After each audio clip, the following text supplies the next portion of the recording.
자, 16번 문제 보겠습니다. 개방식 팽창 탱크의 높이는 온수 난방의 최고 높은 부분보다 최소 몇 미터 이상 높은 곳에 설치하여야 하는가? 이렇게 돼 있는데요. 요게 교재에서는 143에서 144페이지에 보면 나올 겁니다. 그래서 이게 팽창 탱크에 관한 내용인데 이번 회차에 처음 나왔으니까 조금 상세하게 하고 넘어갈게요. 자, 그래서 이 팽창 탱크라는 거는 역할이 뭐냐? 기본적으로 온수 보일러에 사용을 합니다. 그래서 온수 난방에 사용을 하는 건데 온수 난방 시에 온수가 가열이 되면 어떻게 돼요? 물이잖아요. 물. 온수라는 게 물이다 보니까 가열하게 되면은 이 물이라는 유체는 최적이 팽창하게 됩니다. 근데 이 보일러라는 것은 밀폐된 장치다 보니까 그게 밀폐된 용기라고도 하죠. 그래서 밀폐된 장치다 보니까 내부 배관이나 보일러 내부에서 온수의 최적이 팽창해 버리면 압력이 올라가 버려요. 그렇게 과하게 올라가 버리면 장치에 손상을 줄 수가 있겠죠. 그렇기 때문에 이러한 팽창 탱크를 설치해서 만약에 온수의 최적 팽창이 발생했다. 그럼 요 온수의 수위가 이렇게 올라가는 겁니다. 그 위에 부분, 요 아래 부분은 온수라 생각하시면 되고 위에 부분은 공기부예요. 이 공기부에서 수위가 올라오는 만큼 흡수를 했다가 다시 원래대로 되돌아가면은 수위가 낮아지면서 이런 식으로 온수의 최적 팽창량을 흡수해주는 장치입니다. 그게 바로 요 팽창 탱크가 되는 것이고 그리고 요 정도 개념은 잡으셔야 됩니다. 아, 그렇다면 팽창 탱크라는 것은 결국은 온수 보일러에 사용을 하겠구나. 이렇게 개념을 잡으셔야 돼요. 그래서 온수 보일러에만 사용하는 장치는 팽창 탱크가 있는 것이고요. 그러면 이런 것도 있겠죠. 증기 보일러. 아, 증기 보일러에만 사용하는 장치는 뭐가 있을까? 이런 게 있었습니다. 증기 트랩. 자, 그래서 이 증기 트랩을 다른 말로는 응축수 트랩이라고도 해요. 그래서 요 증기 트랩을 설치하는 이유는 뭐였습니까? 증기 보일러 같은 경우는 기본적으로 송기관을 생각해보면 증기만 공급이 되다 보니까 당연히 팽창 탱크는 필요가 없는 것이고요. 그리고 환수할 때는 이제 응축수 상태로 환수를 하게 되는데 이 응축수가 배관 안에 가득 차는 게 아니고 응축수와 일부 기체가 섞여서 환수된다라고 했죠. 자, 이렇게 응축수랑 기체랑 섞여버리면 잘못하면 수격작용이 발생하니까 그걸 방지하기 위해서 증기 트랩을 사용한다라고 했습니다. 그래서 증기 트랩에서 응축수와 기체를 이렇게 머금고 있다가 내부에 있는 기체가 식으면 응축수로 바뀌니까 응축수 상태로만 환수시켜주는 역할을 하는 게 바로 이 증기 트랩, 다른 말로는 응축수 트랩이라고도 부른다라고 했죠. 그렇기 때문에 자연스럽게 증기 보일러에는 증기 트랩이 사용이 되는 것이고 온수 보일러에는 팽창 탱크가 사용이 된다. 이렇게 생각하시면 되는 겁니다. 그래서 온수의 최적 팽창을 흡수해야 되니까 팽창 탱크, 증기 보일러는 필요가 없는 거예요. 송수 주관을 통해서 들어가니까. 그리고 증기 트랩 같은 경우는 증기 보일러의 환수관에 응축수 상태로만 환수시켜주기 위해서 사용하는 장치가 바로 이 증기 트랩이다. 이렇게 개념을 잡으시면 된다라는 겁니다. 그래서 이게 문제에서 자주 출제되기 때문에 제가 한번 언급을 해드리는 거고요. 그렇다면 이제 문제로 돌아갈 건데 이 팽창 탱크라는 거는 기본적으로 온수의 최적 팽창을 흡수하는 역할도 있지만 그 외에도 몇 가지 역할이 더 있습니다. 자, 여기 보시면 급수관이 있죠. 그래서 급수관을 통해서 필요한 급수를 행해줄 수도 있는 것이고요.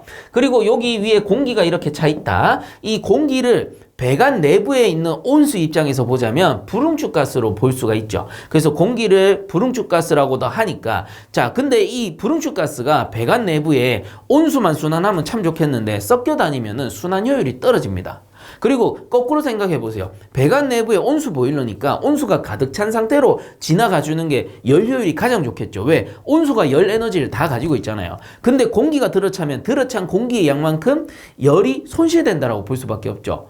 온수가 아니니까. 자, 그래서 순환 효율도 떨어지고 난방 효율도 떨어지기 때문에 이러한 공기, 불응축가스를 배제시켜 줘야 돼요. 자, 그렇게 하기 위해서 팽창 탱크는 온수 보일러의 최상단에 설치를 해주는 겁니다. 자, 그럼 문제로 잠깐 돌아가서 16번에 개방식 팽창 탱크의 높이는 온수 난방의 최고 높은 부분보다 최소 몇 미터 이상 높은 곳에 설치하느냐, 이 말인즉슨 최고의 방열기 및 방열관보다 몇 미터 높게, 법적으로는 1미터 높게 설치를 해줘야 된다라는 겁니다. 자, 그래서 이제 답은 나왔죠. 이 공기를 빼주기 위해서 불응축가스를 빼주기 위해서 팽창 탱크라는 것은 온수 난방 최고의 높은 부분보다 1m 높게 설치한다라는 것이고요. 그래서 답은 2번이 되는 겁니다. 자, 그리고 나온 김에 해설도 같이 읽어보고 넘어갈게요. 개방식 팽창 탱크는 보통 온수 85에서 90도씨, 기준은 100도씨 이하라고 보시면 돼요. 그래서 100도씨 이하의 일반 주택 등에 사용되며 최고층 방열기로부터 팽창 탱크 수면까지 1m 이상 높은 곳에 설치한다. 요게 중요하다라는 거죠. 그 다음에 용량은 온수 팽창량의 2에서 2.5배로 한다. 요것도 보시고요. 그 다음 구성을 보게 되면 급수관, 안정관, 배기관, 오버플로우관, 팽창관, 배수관 이렇게 나옵니다. 그래서 이게 개방식 팽창 탱크의 구성이다 라고 보시면 되고요. 요것만 한 번 더 짚어보고 넘어갈게요. 기본적인 구성은 가장 중요한 게 요 팽창관입니다. 이 팽창관이라는 것이 보일러에 환수 주관에 설치가 돼요. 그래서 요거를 약식으로 그려드리면 보일러가 이렇게 있으면 보일러에 방열기가 있고 온수를 이렇게 보내고요. 환수를 시키겠죠. 이런 식으로.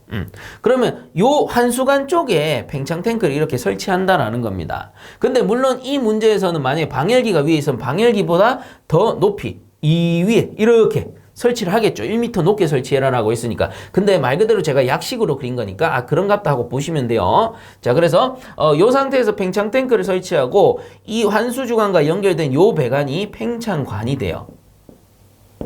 그럼 이 팽창관이 결국은 어떻게 하는 거예요? 이 보일러 내부의 온수라든가 이 배관 안에 있는 온수의 최적이 팽창하면 수위가 올라가면서 그 최적 팽창량을 흡수해 주는 겁니다. 그때 필요한 게 바로 이 팽창관인 거죠. 그래서 요 팽창관을 이론 서적에서는 이렇게 밑에서 그린 게 아니고 아마 이렇게 옆에서 그려줬을 거예요. 근데 저는 좀 더 직접적으로 보여드리려고 바로 밑에다 그린 거니까 그런갑다 하고 보시면 될 것 같아요. 자, 이렇게 그리도록 하겠습니다. 자, 요게 바로 팽창관입니다. 그래서 팽창 탱크에서 가장 중요한 배관이 팽창관이 되겠구나 이렇게 보시면 되고, 그 다음에 급수관이라는 게 있죠. 그래서 급수관은 필요시에 급수를 행해주는 관입니다. 그래서 급수를 보일러에 바로 해주는 게 아니고 그냥 팽창 탱크에다 급수를 해주게 되면 환수 주관을 따라서 들어가기 때문에 일부 그 급수가 차가운 급수가 들어가더라도 예열해주는 효과가 있는 거예요. 그렇기 때문에 보일러에 차가운 물을 바로 넣어주는 게 아니고 가급적 온수 보일러는 팽창 탱크를 통해서 급수를 행해준다라는 겁니다. 자, 그 다음에 볼 게 배수관이 또 있네요. 배수관이라는 것은 팽창 탱크 내부에 있는 물을 비울 때 쓰는 거겠죠. 그래서 팽창 탱크를 청소한다거나 점검할 때 사용을 하겠구나 이렇게 보시면 되고요.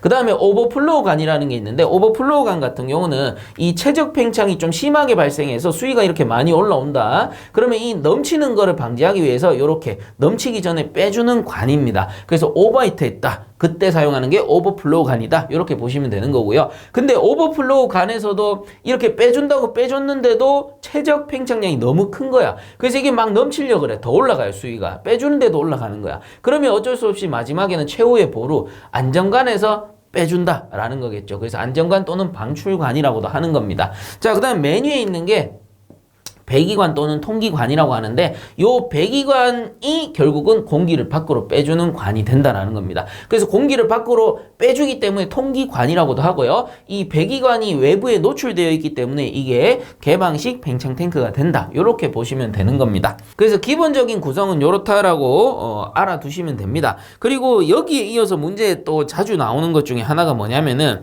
팽창관 끝부분은 팽창 탱크 바닥면보다 25mm 정도 높게 배관한다. 이런 사항이 있어요. 그 뭐냐면은 요 팽창관을 이 팽창 탱크 바닥면에 연결하는 게 아니고요. 조금 위로 올려서 설치한다는 겁니다. 이 올리는 높이가 대략 한 25mm 정도. 25mm 이상 높여서 설치해줘라라는 겁니다. 왜 그럴까? 팽창 탱크 하부에는 이물질들이 쌓여 있을 거 아니에요. 그래서 이 이물질들이 팽창관으로 들어가서 팽창관을 막아버리면 곤란하죠. 팽창관은 시시각각 이 팽창량을 흡수해주는 관이다 보니까 이물질이 들어가면 안 되기 때문에 기본적으로 이 바닥보다는 최소 25mm 이상 높여서 설치해준다라는 뜻이고, 그리고 해당 팽창관에는 절대 밸브류를 설치해서는 안 됩니다. 밸브류나 기타 뭐 압력계라든가 여러 가지 장치를 설치해서는 안 되고 무조건 팽창관 하나만 딱 설치하는 거예요. 그래야지 온수의 최적 팽창량을 시시각각 바로바로 흡수해 줄 수가 있다라는 겁니다. 중간에 밸브가 있으면 저항이 생겨버리고 밸브를 자칫 잠궈버리면은 이 흡수를 못 해주는 거죠. 그러니까 밸브가 필요도 없을 뿐더러 설치해주면 방해만 된다라는 겁니다. 자, 요 정도 이해해 주시면 되겠습니다. 그래서 16번의 답은 2번이 되겠네요.